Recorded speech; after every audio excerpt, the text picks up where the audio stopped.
Dito ba kayo papasok? Hindi ko yan eh. Doon? Oo. Tumakbo eh.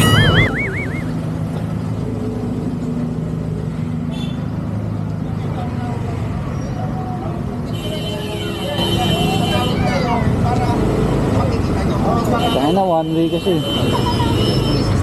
Police station na po yan. Aray ko. Bakit dito ba kayo papasok? Hindi ko yan eh. Doon? Oo. Tumakbo eh. Ay, nagkaroon ng problema sa ano. Problema. Okay. Tsaka meron kasi dyan kasi. Ito na lang tayo, kuya. Para hindi na natin maano kasi to. Picturean nyo na muna.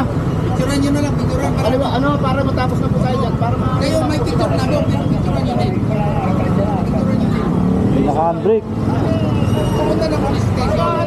Pupunta naman ako police station. Police dito eh. Aray ko. Naka-handbrake.